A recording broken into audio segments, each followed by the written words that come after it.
Gloria a Dios. Dios es bueno. No nos cansamos de decirlo. Pero todavía es más bueno. Porque permite que a pesar de nuestra tozudez, nos mantiene ahí vivos, que ya es bastante, en medio de lo que estamos atravesando, ¿verdad? La misericordia de Dios es nueva cada día. Qué bueno poder estar de nuevo juntos, ¿no? Es un gozo, seáis todos bienvenidos y que hoy podamos disfrutar del Día del Señor, el día en que Jesucristo resucitó, el domingo, ¿no? Ese es el día de nuestra victoria, de la victoria de Satanás sobre el mismo diablo, ¿no? Murió, sí, pero si Jesucristo se hubiera quedado en la tumba, tú y yo seguiríamos muertos. Pero la resurrección de Cristo nos resucitó también a nosotros. Y eso es una gran noticia. Amén. Bien, pues como he dicho, bienvenidos a todos. Un abrazo virtual, extensivo a todos. Os amo en el amor del Señor y me gustaría ser correspondido. ¿Verdad? ¡Aleluya! Bien, pues vamos a continuar con el tema que ya llevamos varias semanas tratando, que es cómo debemos vestirnos los verdaderos creyentes, los seguidores de Cristo. Y estoy hablando de la vestidura interna, como decía el apóstol Pedro, que debemos preocuparnos más de nuestro interior y menos de nuestra apariencia física. Porque a veces la apariencia no está de acuerdo con el interno, como la Biblia lo llama. Lo más importante es lo que hay dentro de nuestro ser. Lo más importante es nuestro espíritu.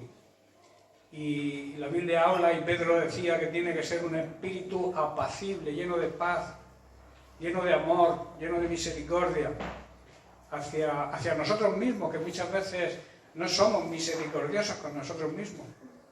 Debemos ser también con los hermanos y sobre todo que la misericordia alcance, como hoy veremos, aún a nuestros enemigos, porque Dios ama a todo ser creado por Él. Él ama a toda su creación. Cuando sale el sol, ¿sale para los buenos solo? Sale para buenos y para malos. Y cuando llueve también. Porque Dios, en su misericordia, cubre a toda la humanidad. Solamente que somos receptivos, o sea, somos dignos de recibir sus bendiciones. Aquellos que hemos dado el paso de aceptar al Señor como nuestro Salvador, a Jesucristo como único Señor y único Salvador. Es importante saber esto. Decíamos que la Biblia habla mucho sobre la forma de vestir en nuestro interior. También Pablo habla muy parecido a Pedro de cómo debemos vestirnos. Y recordar, en Colosenses leíamos en el capítulo 3, verso 12, lo que Pablo decía: vestíos, que significa vivan de acuerdo al llamado. Hemos sido llamados. La palabra llamado significa también escogido, seleccionado. Hemos sido escogidos y seleccionados por Dios para jugar un gran partido. Y ese partido es la conversión de las almas, ganar almas para Cristo. Esa debe ser nuestra guerra, nuestra misión, nuestro trabajo. Por eso hago tanta hincapié en la evangelización. Una iglesia que no evangeliza es una iglesia muerta. Una iglesia que no evangeliza es una iglesia que no se preocupa del avance del reino. ¿Sabéis para tener éxito en la evangelización cuál es el primer paso? ¿Quién me lo dice? Para tener éxito en la evangelización, ¿cuál debe ser nuestro primer paso? Evangelizar. Si no empiezas, si no haces, no vas a tener éxito. A veces nos privamos de la bendición de Dios porque no damos el paso hacia el éxito. Si tú quieres conseguir algo, tienes que hacer algo. Si tú quieres conseguir el propósito, ¿sabéis que Dios tiene un propósito y un plan, que no es lo mismo. A veces confundimos propósito con plan. El propósito es que toda la humanidad sea salva. Y el plan se llama Jesucristo. El plan que Él ideó para la salvación de la humanidad. Por eso, para cumplir primero el propósito de Dios, hay que estar dispuesto. La Iglesia tiene el ministerio, el trabajo, el mandato, que no es un quieras, si quieres, hazlo y si no, no lo hagas. Es una obligación, es un mandato, ir y predicar el Evangelio. Sí, me podrá decir que ahora con la pandemia no se puede ir a predicarle a la gente. ¿Y cuando no había pandemia? Hay otra forma de hacerlo ahora. El domingo pasado hubo un llamado a la evangelización, a repartir folletos en los buzones. ¿Sabéis cuántas personas fueron? 2. Yo me sentí fatal cuando me enteré. Me sentí muy mal. Y tengo que reconocerlo y tengo que decirlo. Porque hay algo que está dentro de mí que se mueve y dice, ¿qué pasa? Está fallando. Y le pregunto yo al Señor, ¿será cosa mía? ¿Será que yo no sé motivar a la gente cuando la mayor motivación no debería darla yo? La mayor motivación es ver lo que Jesucristo hizo por ti. Y eso debe motivarme, impulsarme, empujarme a que otros también sean salvos. Dios no te ha escogido a ti por lo guapo que eres, o por lo bien que oras, o por lo bien que te expresas. No te ha escogido por eso, ni para eso. Te ha escogido para que anuncies a Cristo. No hay excusas, hermano. Una excusa es un pretexto que usamos para no hacer lo que debemos hacer. Yo estoy seguro, si la cita hubiese sido para recibir 500 euros, la puerta del ayuntamiento se hubiera quedado pequeña el domingo. Estoy segurísimo. A todo el que vaya a la puerta del ayuntamiento se le van a dar 500 euros. ¿Hubieran ido 2 solamente?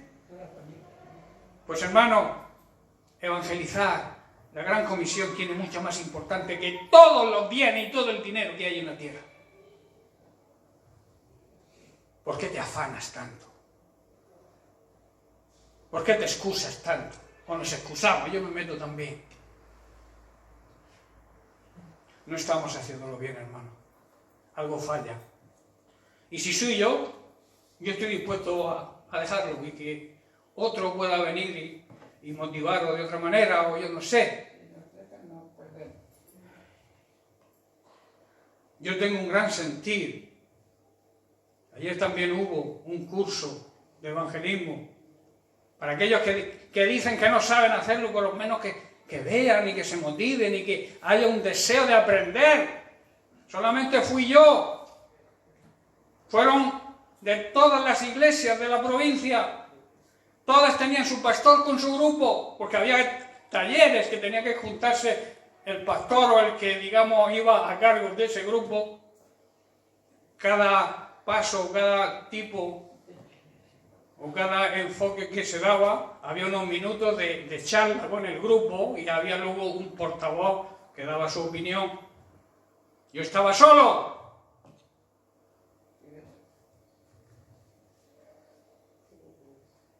¿Qué pasa? ¿Que el sábado todo el mundo trabaja también?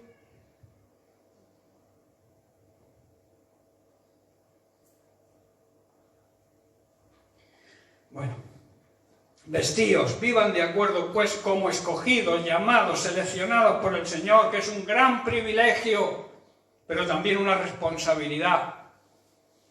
De entrañable misericordia. Este era el primer vestido o la primera prenda que debe usar el creyente. La prenda interna. Entrañable significa interna. La prenda de la misericordia. Luego añade otras: benignidad, humildad, mansedumbre, paciencia, que estudiaremos. Ahora estamos tratando todavía el tema de la misericordia. También habla de soportarnos los unos a los otros. Tenéis la obligación de soportarme. Así lo digo. Quizás no caiga bien a todos, pero tienes la obligación, te caiga bien o no, de soportarme. Porque es un mandato. Tenemos que soportarnos los unos a los otros. Si tú tienes queja contra mí o contra alguien, acláralo, háblalo, pero no vayas a la espalda criticando al hermano, criticando al pastor o criticando yo que sé a quién. Porque la crítica, hermanos, y la murmuración es el hábitat donde muchos disfrutan. Y eso trae maldición a la congregación y maldición propia a aquel que critica o escucha la criticación. No se trata solamente de criticar, sino de oír, aunque no digas nada. Cuando alguien te venga con alguna crítica o murmuración sobre alguien, no le prestes atención, porque entonces caes en el mismo pecado. Soportándoos los unos a los otros, perdonándoos. Hoy vamos a profundizar. Llevo varias semanas intentando entrar en el tema del perdón, pero claro, había que aclararlo. El domingo pasado estuvimos hablando sobre el corazón endurecido, que el corazón endurecido no puede perdonar. Por eso tuve que enfocar la meditación de la semana pasada en el corazón endurecido, porque si hay dureza de corazón es imposible que podamos perdonar. No se puede perdonar con un corazón duro. Pero hoy sí quiero entrar un poco bien de lleno en el tema del perdón. También decíamos que la primera prenda es un atributo de Dios, la misericordia y el amor. Y nosotros como sus hijos debemos tener sus mismos genes. Debemos practicar el amor y la misericordia, porque nuestro Padre es eso, su esencia es esa. Recordemos también que somos salvos. Hemos recibido la salvación por la misericordia de Dios.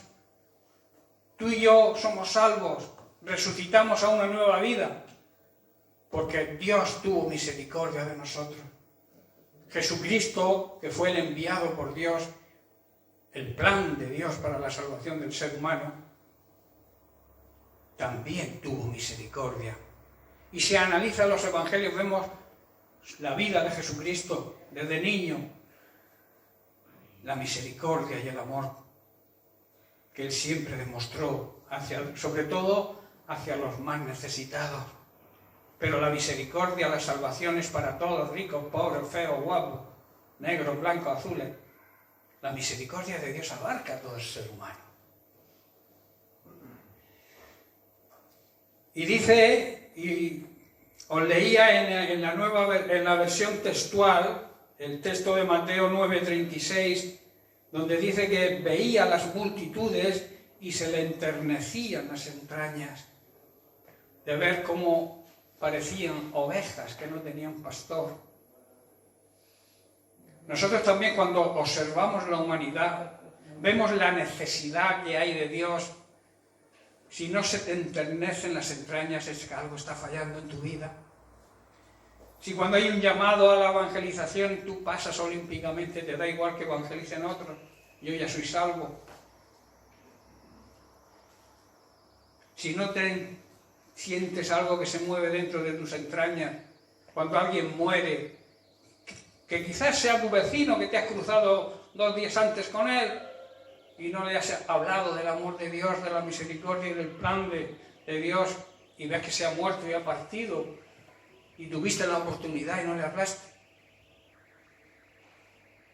Dice que a Jesús se le enternecían las entrañas de ver a las ovejas perdidas y sin pastor. Debemos saber, y ya vamos a entrar en la materia de hoy, que el perdón es una consecuencia hermosa de la misericordia de Dios, tanto de parte de Dios hacia nosotros. Prueba de su misericordia es que nos perdonó nuestros pecados, ¿no? Él nos perdonó. Él dio el primer paso, digamos, sobre la actitud que debe tener la Iglesia de perdonar. Él lo demostró, perdonándonos nuestros pecados. y regalárnoslo a través de su muerte, de su resurrección, regalarnos la salvación. Por tanto, el perdón, aparte de ser una prueba de amor de Dios hacia nosotros, debe ser una prueba de amor entre los hermanos en la congregación, en la iglesia. Porque Él fue ejemplo, recordad. Y nosotros debemos seguir, ¿qué? La Biblia dice que debemos, Pedro dice que debemos seguir sus pisadas. Y seguir sus pisadas es imitar a Jesucristo. Entonces se le acercó Pedro y le dijo, Mateo 18, 21, Señor, ¿cuántas veces perdonaré a mi hermano que peque contra mí? ¿Hasta 7? Jesús le dijo, Pedro, ven acá, que te lo voy a explicar.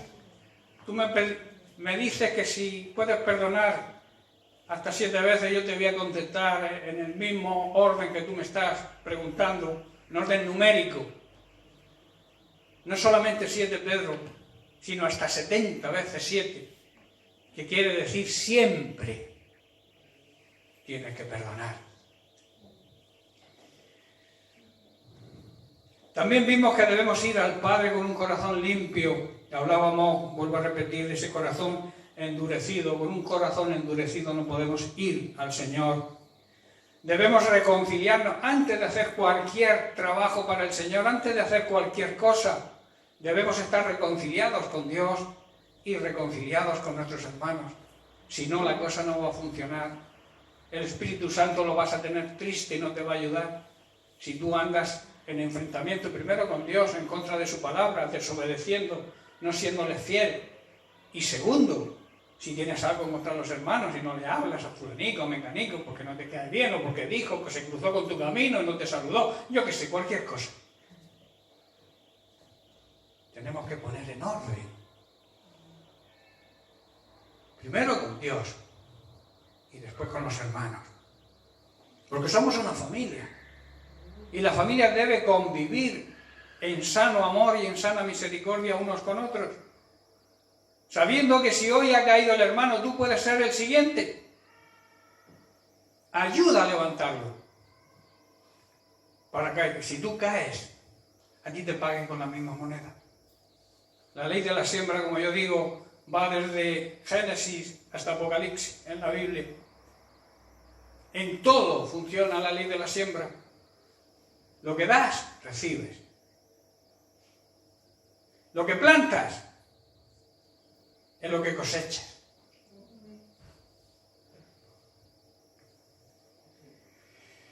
Por eso, cuando ante la promesa que veíamos también de que Dios quiere cambiarnos ese corazón duro por un corazón blando, un corazón tierno, donde la palabra de Dios eche raíces y no resbale, tenemos que permitir a Dios que lo cambie.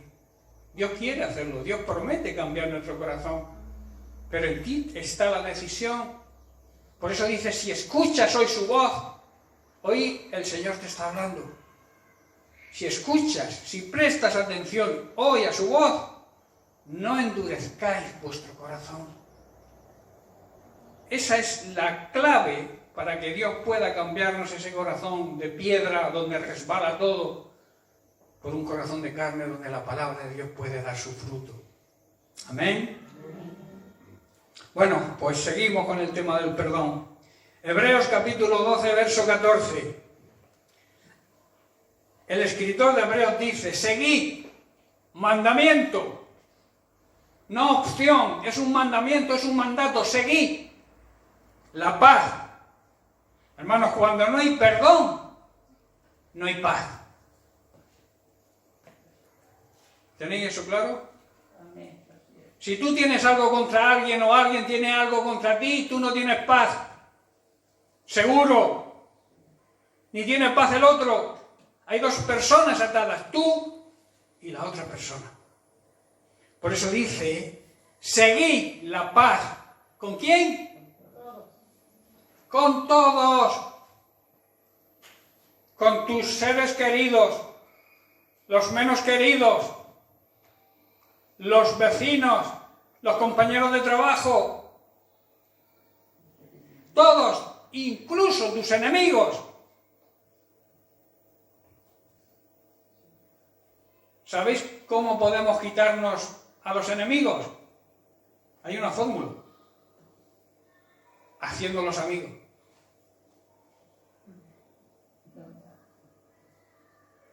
Así desaparecen los enemigos. Si tú tienes un enemigo y lo que haces es enfrentarte con él, siempre lo vas a tener como enemigo. Ahora demuéstrale tu amor. Si tiene hambre, dale de comer. Si tiene sed, dale de beber. Si necesita una palabra de aliento, de consuelo, dásela, aunque sea tu enemigo.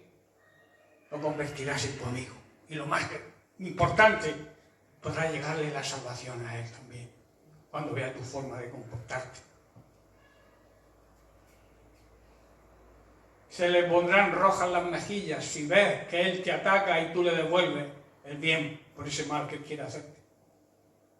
Ascuas de fuego significa se pondrá rojo. Le dará vergüenza. Y seguramente se convierte en tu amigo. Por eso el escritor de Hebreos dice, seguid la paz con todos y la santidad. Santidad significa transformación. Significa apartados de toda contaminación.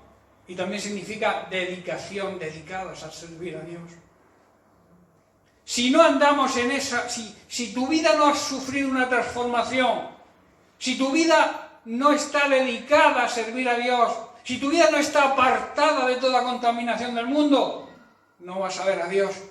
Pero no está hablando en tiempo futuro, está hablando del tiempo presente. No vas a poder ver a Dios en tu vida actuando si no vives en santidad. Por mucho que lo nombres, por mucho que supuestamente ores, si no hay santidad en tu vida, no vas a ver a Dios obrando en ella. No sé si me estáis comprendiendo. Muchos cuando leen este versículo piensan en la eternidad, de ver a Dios cuando nos muramos, que también, pero se está refiriendo al tiempo presente, porque la vida eterna no es cuando te mueras, la vida eterna tienes que empezar a vivirla aquí. Y entonces, ver a Dios significa verlo actuar en tu vida cada día. Si no vives en santidad, no lo vas a poder ver. Porque Dios se aleja del pecado. Dios no puede convivir con el pecador si no se arrepiente. Cuando Jesucristo cargó con nuestro pecado, Dios el Padre tuvo que apartarse de él, mirar hacia otro lado. Porque no puede convivir con el pecado, entendámoslo de una vez. Deja de tener el corazón endurecido y empieza a tomar la decisión de salir del pecado. Acércate a Dios y aléjate del pecado. La tentación nos va a llegar a todos, pero si tú estás cerca, de Dios, podrás soportar la tentación y salir vencedor. Como estés lejos, el enemigo te va a devorar. Porque está ahí pendiente. ¿A quién va a devorar? Y devora a aquellos que se apartan, a aquellos que no se sienten dignos, y que el diablo los engaña diciendo, no, tú a qué vas a la iglesia si tú eres un pecador. Todos somos pecadores. El cielo está lleno de pecadores, pero arrepentidos. Y el infierno está lleno de buenas personas que no se han arrepentido nunca. Entendámoslo de una vez para siempre. El pecado nos aleja de Dios y la falta de perdón es pecado. Debemos esforzarnos, como dice el escritor de Hebreos, por vivir en paz con todos y procurar llevar una vida santa. Porque los que no vivan en santidad no van a ver a Dios actuar en su vida. En Romanos 12:17 Pablo dice, no paguéis a nadie mal por mal. Procurad lo bueno delante de quién. De todos. Otra vez la palabra todos. La universalidad del perdón. de todos los hombres. Nunca devuelvas a nadie mal cuando te hace mal. Compórtate de manera que todo el mundo no tenga nada que decir de ti. Al contrario, que eres una persona humilde, que te han ofendido y perdonas. Eso es la señal de un verdadero cristiano. Que no hay rencor en su vida, que no hay resentimiento. Hay personas que se consumen con el rencor. Hay personas que tienen bienes materiales de sobra y viven amargados. Porque quizá no han perdonado a su padre o a su madre que un día los ofendió, o a su tío, a su primo o a su hermano en la iglesia. Viven con una raíz de amargura, aunque lo tengan todo económicamente hablando. En Romanos 12, unos versículos más adelante, en el 19, dice: no os venguéis vosotros mismos, amados míos, sino dejad lugar a la ira de Dios, porque escrito está: mía es la venganza, yo pagaré, dice el Señor. Dejadme a mí que os haga justicia, no te tomen la justicia por tu mano. Tú haz lo que yo te estoy diciendo en los versículos anteriores. Devuelve, cuando te hagan mal, devuélveles un bien. Y déjame a mí que te haga justicia. No te vengues tú mismo. Es lo que está diciendo Pablo. Así que dice, añade: si tu enemigo tuviere hambre, ¿qué dice? Dale de comer. Si tuviere sed, dale de beber. Pues haciendo esto, lo que he dicho antes, ascuas de fuego amontonarás sobre su cabeza. En otras palabras, harás que se sonroje, harás que se le caiga la cara de vergüenza. Verso 21. No seas vencido de lo malo, sino vence con el bien el mal. La única forma de vencer el mal es con el bien, no hay otra. Si tú das mal por mal se multiplica, ¿verdad? Se aumenta el daño, se aumenta el mal. Pero cuando tú devuelves lo contrario a lo que recibes en ese sentido, si a ti te hacen daño y tú devuelves bien, al final ese enemigo, como he dicho antes, seguramente se haga tu amigo. Empieza a entender lo que realmente es un verdadero cristiano. Pablo en este capítulo de Romanos habla de los deberes cristianos. Perdonar incluso a nuestros enemigos. Es difícil, yo lo sé. Si ya es difícil perdonar a los que supuestamente son amigos y te han traicionado, ¿cuánto más es difícil perdonar a los enemigos? Pero Pablo enseña como un deber cristiano perdonar a nuestros enemigos, orar e interceder por ellos, que es lo que significa cuando tienen hambre, dale de comer, y cuando tienen sed, dale de beber, porque igual no tienen hambre física, porque tienen dinero, están bien situados, pero siguen siendo tus enemigos. Entonces se traduce de esa manera. Ora e intercede por ellos para que puedan recibir la salvación. Y luego, si son necesitados, ayúdale en su necesidad. Esos son deberes cristianos que Pablo aquí en este capítulo está nombrando. También Jesús nos habla del perdón. Y también habla de llegar ese perdón incluso a nuestros enemigos. Lo leemos en Lucas, capítulo 6, versículos 35 y 36. Dice el verso 35, amad, mandato, no opción, mandato, amar, imperativo. Hermanos, cuando hay amor, hay perdón. Cuando amamos realmente, si es un amor genuino, perdonamos. ¿Cuándo no perdonamos? Cuando no hay amor.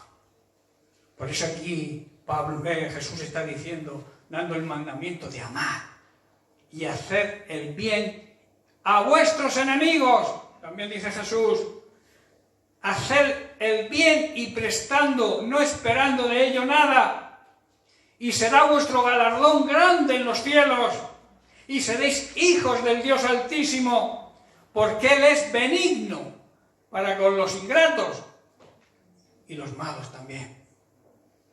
Y el verso 36 dice, sed pues, otro mandato, misericordiosos, como también vuestro Padre es misericordioso. Debemos imitar a nuestro Padre Celestial. Todos los verbos que se utilizan en este pasaje están en imperativo, son órdenes, son mandamientos, son mandatos que debemos cumplir, porque vienen de parte del Hijo de Dios, el mismo Jesucristo. Si no obedecemos a Jesucristo, ¿a quién vamos a obedecer? Yo entiendo que es muy difícil actuar así, perdonando a aquel que te hace daño, pero está escrito y la Biblia es bien clara que debemos perdonar. No debemos dejarnos vencer por el odio y por el rencor, hermano, por el resentimiento ahí, la cosa que queda ahí, que van pasando años y sigue y sigue y sigue, y eso va creando ahí un pozo, una raíz de amargura total. Si no debemos vencer, como dice Jesús, debemos vencer el mal haciendo el bien. Esto es lo que hizo Jesucristo con nosotros, hermanos. Él lo dice porque tiene autoridad para decirlo. ¿Por qué? Porque Él lo puso en práctica con nosotros. Nosotros éramos sus enemigos. Nosotros éramos sus enemigos. Porque todo aquel que vive en pecado es enemigo de Dios. Y nosotros vivíamos, estábamos muertos en nuestros delitos y en nuestros pecados. Pero Él venció nuestra maldad muriendo en una cruz. Él te hizo bueno, digamos, dando su vida por nosotros. Demostrando su amor y su misericordia hacia nosotros. Y ese amor y esa misericordia ni tú ni yo merecíamos. Pero Él, en su misericordia, en su amor, se derramó ese amor hacia nosotros en Jesucristo y en su sacrificio. Donde tú y yo deberíamos haber estado por nuestra maldad, Jesucristo dijo, no, yo voy a pagar la deuda de ellos. Si eso no te conmueve las entrañas, hay algo que está fallando en tu vida. Si eso no te motiva, te empuja a hacer la obra de Dios, perdóname que te diga, pero eres un religioso, un dominguero. Perdóname si soy así de franco. Son palabras que me vienen, ¿no? Yo no las había apuntado, pero me viene. Eres cristiano de domingo. Yo con que ser cristiano un día a la semana me sobra. Hermano, estás en un error. El cristiano es cristiano siempre. De lunes a domingo. De las 0 horas hasta las 24 horas de cada día. No cumples con Dios viniendo un día a la semana a la iglesia cuando te apetece. Que hay algunos que les toca semana sí y semana no. Porque 2 semanas seguidas es mucho. Dios perdóname, pero tienes bastante con que venga una vez cada 15 días. Hermanos, estamos volviéndonos religiosos. Yo lo sé, son señales del último tiempo. Pero nosotros, el remanente que Dios ha escogido, tiene que moverse y cambiar la actitud. No la aptitud con P, porque aptos somos porque Dios nos capacita. Es el act con C, el actuar, donde fallamos. No estoy preparado. Todos estamos preparados. Yo es que no sé qué decirle cuando me encuentro con alguien. Háblale de ti, de tu cambio, si realmente has cambiado, claro. Háblale de lo que eras antes de conocer al Señor. Yo era fulanico, estaba en la droga, estaba en la delincuencia, conocí al Señor y mira, he cambiado. 2 minutos. Y esos 2 minutos impactan más que le leas yo qué sé, la historia de Job entera y de memoria, que te la sepas. Todos estamos... Y luego, si hemos nacido de nuevo, tenemos al Espíritu Santo. Que si en ti hay disposición, porque hemos dicho que el éxito en la evangelización, el primer paso es evangelizar, hacerlo, el Espíritu Santo está con nosotros. Jesús lo prometió, el Padre lo prometió, os enviaré otro Consolador que estará con vosotros siempre. No os dejo huérfanos, no estamos huérfanos. Tenemos al Espíritu Santo morando dentro de nosotros. ¿Sabéis cuál es el problema? ¿Sabéis por qué no funcionamos en la evangelización aunque tengamos el Espíritu Santo?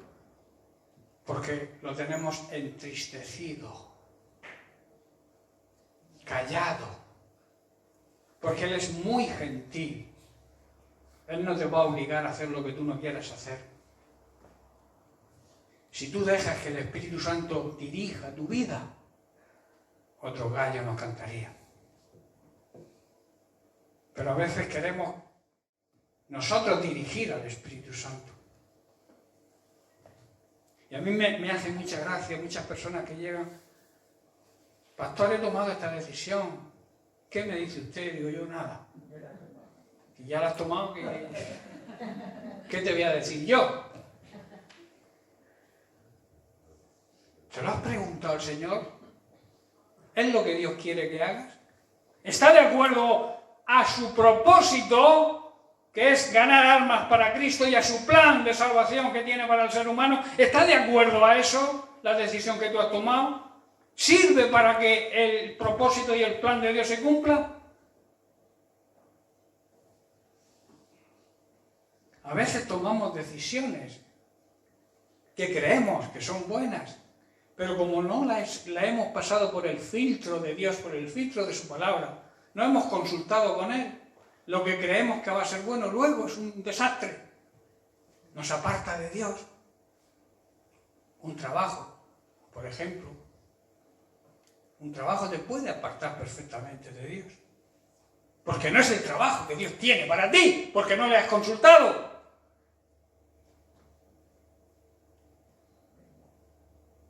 No sé si estáis entendiendo, hermano. Y si lo entendéis, ¿cuánto tiempo va a durar? Yo lo tengo claro, hermanos. Si no ponemos a Dios como prioridad en nuestra vida, no somos cristianos. No, quizá que nos llamemos cristianos. Pero yo también me puedo llamar, yo qué sé, arquitecto, sin serlo. Yo soy arquitecto, vale. Demuéstramelo. Yo quiero hacer una casa, hazme los planos. Con el cristianismo pasa lo mismo. Si eres cristiano, tienes que demostrarlo. Y demostrarlo es viviendo en paz con todos, llevando una vida en santidad y trabajando para el Señor. Y lo demás Dios te lo va a añadir. Sé fiel a Dios y Él va a ser fiel contigo.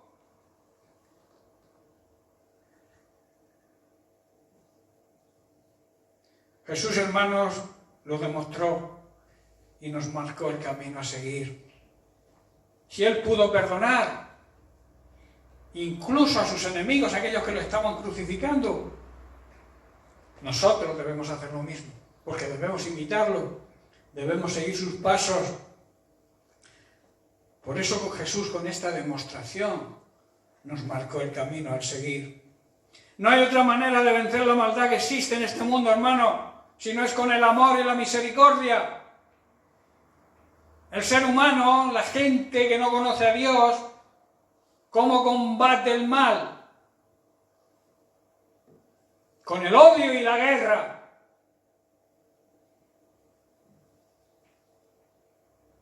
¿Y qué ocurre? Que el mundo cada vez está más complicado. Hay más odio. España ahora mismo está en conflicto con Marruecos. Y las naciones, un montón de naciones en guerra unas con otras. ¿Por qué? Por el odio, por la maldad. y combaten el mal, haciendo más daño. Entonces es imposible. El mundo, la tierra, el globo terráqueo donde vivimos, la sociedad que nos rodea, va hacia el desastre total. Ahora hay leyes que quieren aprobar, y seguro que las aprueban, porque hay muchos palmeros de los gobernantes, muchos que le hacen palmas, e incluso muchos creyentes, que quieren meter a la cárcel a aquellos que defienden la vida. O sea, en vez de meter a la cárcel los que matan, quieren meter a aquellos que defienden la vida. Si tú coges a una chica que va a abortar en la puerta de la clínica donde va a abortar y le dices, ven aquí que no te voy a decir nada, simplemente que escuches en una ecografía el corazón de tu niño y después decides. Toda madre que escuche el corazón de su niño no aborta. Y si aborta queda marcada para toda su vida. Hay testimonios de personas que han sido salvados sus bebés simplemente por eso, porque se han puesto en una autocaravana o en una ambulancia en la puerta de una clínica abortiva y han hecho eso. A las madres que entran porque su entorno les ha obligado a abortar, porque ellas mismas, ninguna madre en su interior, en su interno quiere abortar a un niño. Pero está el ambiente que le rodea, sus padres, su esposo o su compañero, porque la mayoría están sin casar, pero bueno, ahí el entorno, no, tienes que quitarte de en medio al niño, es un problema, el niño tienes que, no, aborta, y las ponen locas y van derechas a las clínicas. Pero toda madre que escuche el corazón de su niño no aborta. Y yo escuchaba el otro día un testimonio de una chica presentando a una niña con 7 años preciosa. Dice, esta niña, todo mi entorno, toda mi familia, incluso su padre, querían que la abortara. Pero cuando iba a la clínica llorando, alguien me paró. Me metió a una ambulancia, escuché el corazón de mi niña latir y dije, me opongo a todo el mundo, pero yo no mato a mi niña. Dice, y ahora toda la familia está loca, perdida, con la niña a la cual querían abortar. Pues a esos que llaman provida, que no solamente hacen eso, que además si la chica no aborta, y tiene necesidad, la apoyan económicamente, le dan comida, le dan pañales, o sea, que apoyan. Lo que tenía que hacer el gobierno, en vez de meternos a la cárcel a los que defendemos la vida, que es ayudar a esas madres a que tengan los hijos, tanto dinero dan. Y en los presupuestos del Estado, dinero hacia la eutanasia, hacia el aborto, hacia todo esto dan dinero. Ese dinero dalo a estas madres que abortan porque no tienen. El mundo está muy mal, hermano. El mundo llama a lo bueno, lo llama malo. Defender la vida es malo. En cambio, matar es bueno.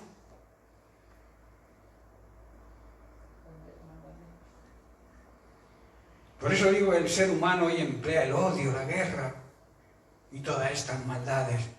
Los hijos de Dios, tú y yo, nuestra arma no es otra que el amor y la misericordia, porque donde hay amor y hay misericordia, hay perdón.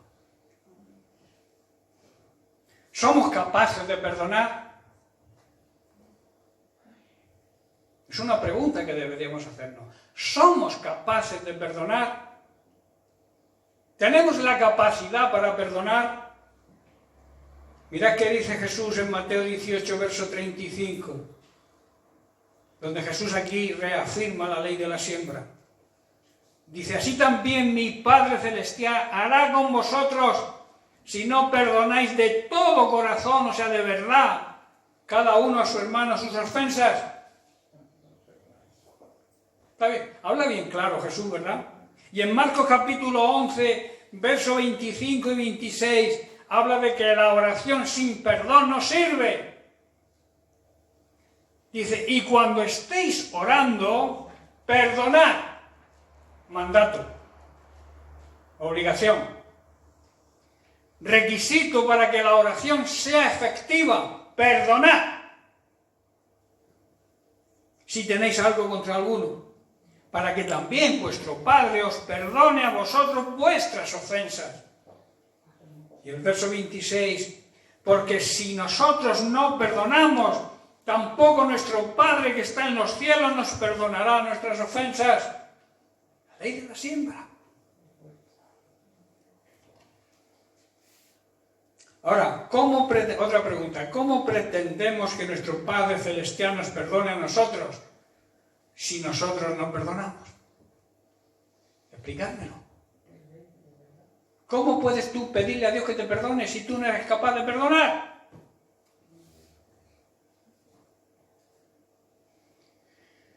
Debemos seguir el ejemplo que nos marcó Jesús en la cruz, orando y pidiendo al Padre el perdón a sus enemigos, aquellos que lo estaban matando.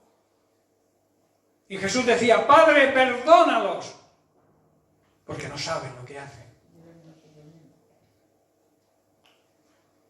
¿Sabéis alguien que empleó las mismas palabras y no era Jesús? ¿Quién fue? Esteban. Esteban también, cuando estaban sacrificándolo, oró al Padre pidiendo perdón por aquellos que lo estaban matando. Eso es un ejemplo, ¿verdad? O sea, que un ser humano, para aquel que diga que Jesucristo lo hizo porque era Dios, Jesucristo lo hizo siendo hombre. Y la prueba es que Esteban, que no era Dios, nadie puede decir que Esteban fuera Dios, ¿verdad? En cambio hizo lo mismo, imitó, siguió las pisadas del Maestro. Como seres humanos es difícil perdonar porque muchas veces actuamos con necedad y tenemos, como expliqué la semana pasada, tenemos dureza de corazón. Os voy a recordar unos versículos en Marcos capítulo 16, donde Jesús, después de su resurrección, reprocha la dureza de corazón de sus discípulos. Dice, pero después se le apareció a dos de ellos que iban camino, yendo al campo. Ellos fueron y lo hicieron saber a los otros. O sea, hemos visto a Jesús, se ha manifestado, lo vimos. Al cortar el pan nos dimos cuenta que era Él. Dice, pero ni aún ellos creyeron. Finalmente dice que se le apareció al resto, a los 11 mismos, estando todos ellos sentados a la mesa, y les reprochó su incredulidad y su dureza de corazón. Dos cosas que no debe haber en los llamados cristianos. No creer, falta de fe, falta de confianza en Dios. ¿Y la otra cuál es? La dureza de corazón. Un corazón donde todo resbala. Me da igual lo que me predique, me da igual lo que me diga. Yo voy a seguir mi camino. Pues sigue, a ver si te estrellaras. Y cuando estés estrellado, te acordarás de que alguien, Dios, quiso evitar que te estrellaras, pero tu corazón duro lo impidió.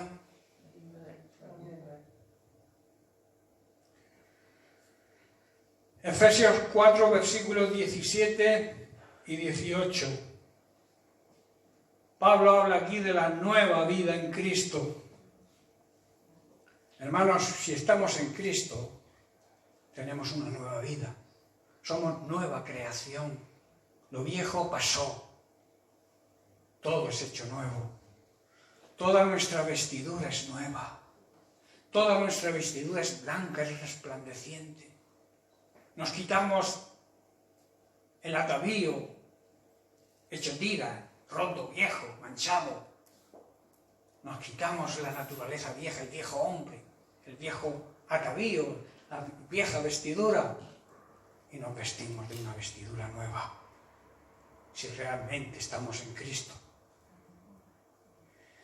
Dice, esto pues digo, dice Pablo, esto pues digo y requiero en el Señor, o sea, tengo la autoridad que el Señor me da para deciros esto, que no andéis, no viváis como vive la gente que no cree, los gentiles, los incrédulos, los que no conocen a Dios, no debéis vivir como ellos, que andan en la vanidad de su mente, o sea, que andan, viven súper confundidos, no tienen nada claro. Nosotros no podemos vivir de la misma manera que viven ellos. Teniendo el entendimiento entenebrecido, teniendo la mente llena de oscuridad, que es lo que está diciendo, ajenos a la vida de Dios. ¿Por qué? Por la ignorancia, por el pecado que en ellos hay, por la dureza de su corazón.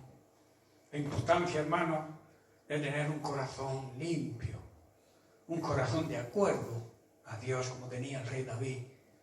El rey David tuvo sus problemas, sus fallos, sus grandes pecados, pero dice la Biblia que su corazón era de acuerdo al corazón de Dios. Y supo arrepentirse. La dureza del corazón impide que creamos en el poder de Dios y sobre todo impide que sepamos que en ese poder podemos perdonar a aquellos que nos ofenden.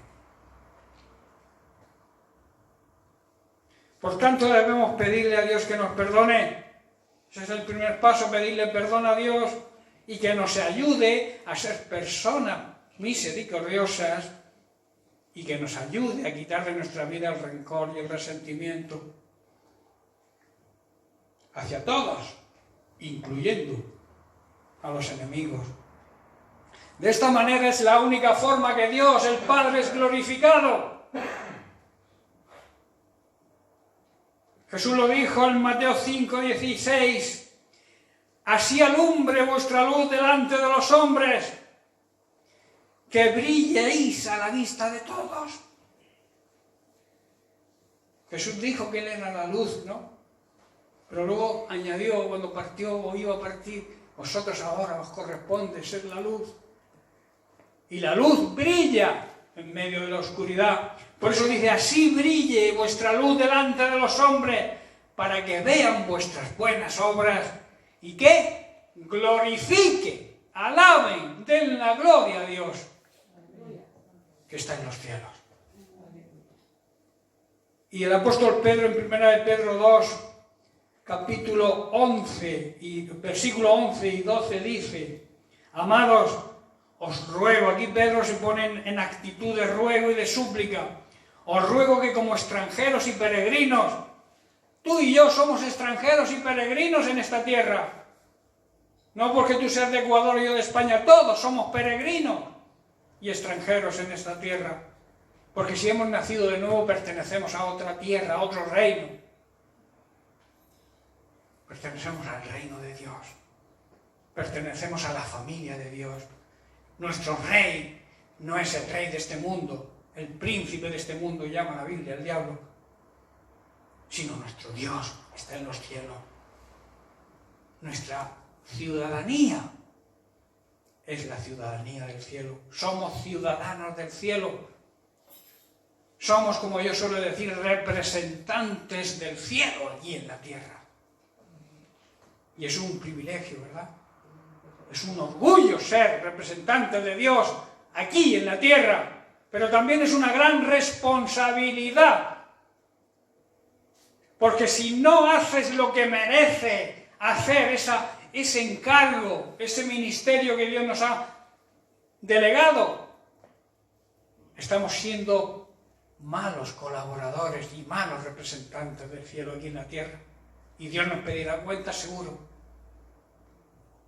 Verso 12. Manteniendo buena vuestra manera de vivir entre los que no creen, para en lo que murmuran de vosotros como de malhechores.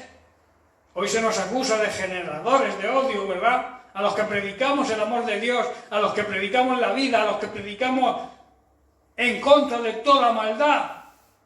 Nos llaman generadores de odio.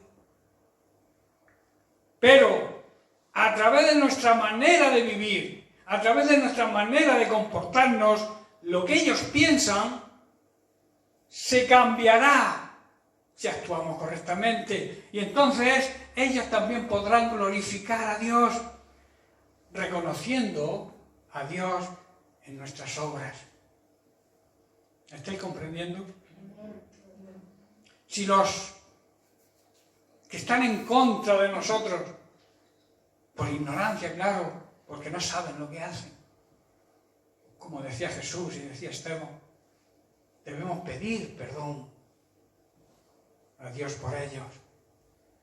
Debemos orar e interceder por ellos, para que en vez de enfrentarnos a ellos y entrar en guerra y en odio por ellos, debemos contrarrestar esa maldad que ellos quieren para nosotros, esa opinión que ellos tienen de nosotros, cambiarla, testificando de Cristo, testificando del amor y la misericordia de Cristo, y que lo hacemos, y que nos ven actuar, y que esas buenas obras los lleven a ellos, a darles la oportunidad de que también ellos puedan glorificar un día a Dios.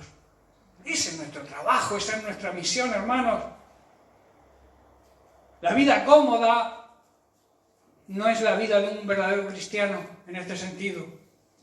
A veces nos entra el conformismo, la comodidad, el acomodarnos. Que tenga problemas, que corra, que se solucione sus problemas. El mayor problema que hay hoy en día en la humanidad es el pecado.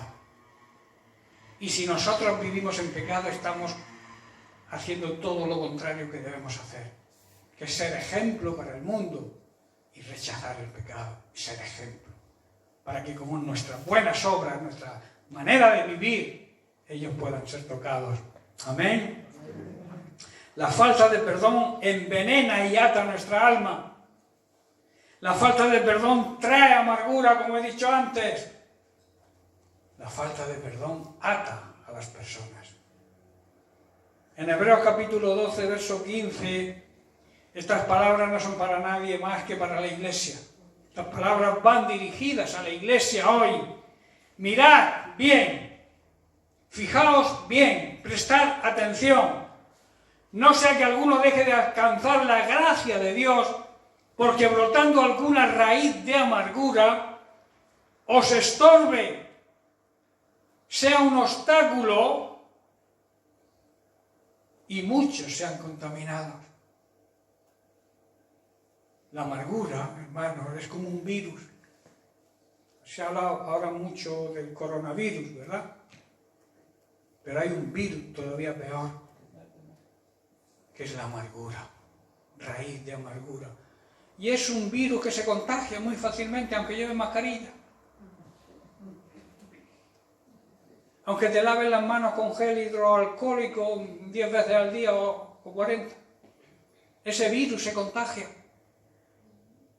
Si tú eres un amargado, porque hay una raíz en ti, hay una falta de perdón, hay resentimiento, hay rencor, los que están a tu lado van a ser contaminados. Y más si eres el cabeza de la casa. ¡Puf! Si la cabeza está mal, si mi cabeza me duele, ¿qué le ocurre a mi cuerpo? Que todo el cuerpo se resiente. Por eso es importante, hermano, que miremos, que no haya ninguna raíz de amargura, que lo que transmitamos a los demás, a nuestra familia, a nuestros hijos, a nuestro esposo, a nuestra esposa, a nuestros padres, a nuestros vecinos, a los amigos, a los compañeros de trabajo, en medio de esta pandemia, en medio de tanto temor y tanto miedo que hay en la humanidad, debemos transmitir paz y gozo. Pero si tienes una cara de palo, porque vives amargado, porque fulanito me hizo esto hace 20 años y yo todavía no lo he perdonado. Tremendo, ¿verdad? Pero es que es la verdad. La falta de perdón te hace ser una persona amargada. Y una vez vi una película de Paco Martínez Soria. todos lo conocéis, no sé si lo conocéis todos, es de hace ya un montón de años. A mí me gustan esas películas más que la basura que ponen ahora. Visita a sus hijas en Madrid, estaban todas peleadas con el marido, todas las vidas en desorden. Y llega, es mal recibido por todas, pero él con su mano izquierda va trabajando, y hace que toda la familia se reconcilie. Y al final se sienta en una butaca y dice que feliz soy, poniendo una pierna mirando a Cuenca y la otra mirando a Portugal, y decir, nadie hay en el mundo que tenga nada en contra mí. Esa película no es película cristiana, pero tiene un gran mensaje. Cuando uno hace el bien, está tranquilo, descansa tranquilo. Una persona que hace daño, una persona que no perdona, no vive en paz, no descansa bien. Cuando perdonamos, hermanos, nuestra alma es liberada, desaparece la amargura y la paz y la armonía llegan a nuestra vida.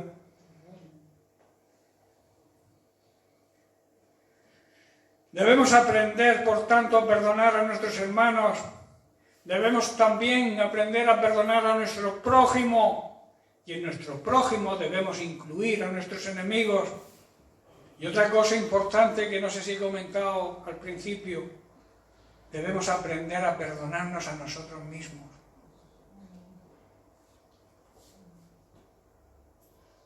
Si Dios te ha perdonado, ¿quién eres tú para no perdonarte a ti mismo?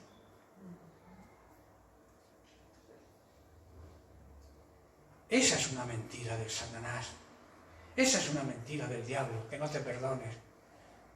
Que diga, yo no merezco, tú mereces, porque Jesucristo pagó el precio por ti. Y eres digno. Pero claro, el ser digno también te obliga, te compromete a vivir una vida en santidad. Que si estás cerca de Dios, si dejas que el Espíritu Santo te guíe, lo vas a conseguir seguro. Ya estoy terminando. Debemos pedirle al Señor, debemos orar, rogándole que renueve nuestro corazón y nos enseñe a vivir primero reconciliados con Él, en una buena armonía con Dios, en una buena relación de intimidad con Él, reconciliándonos también con los hermanos en la congregación y en definitiva con todos aquellos que nos rodean, olvidando el rencor.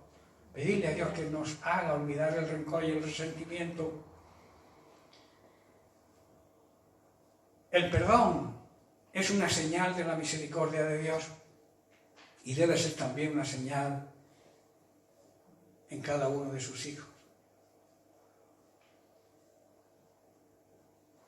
Alguien dijo que la señal del cristiano es la Santa Cruz, ¿no? La señal del cristiano es el amor y la misericordia de Dios. A un cristiano se le conoce por la misericordia y el amor de Dios en su vida. Sigamos, por tanto, ya termino, sigamos los consejos de Pedro y los consejos de Pablo y coloquémonos la prenda de la entrañable misericordia en nuestra vestimenta. Que la misericordia, hermanos, sea una de las cualidades en nuestra manera de vivir, nuestra manera de vestir. Amén. Bien, pues hasta aquí hoy. He terminado con esta prenda. La semana que viene comenzaré con la siguiente prenda, que es la humildad, que también es necesaria para vivir una vida de acuerdo al propósito y al plan de Dios. Amén. Que Dios les bendiga.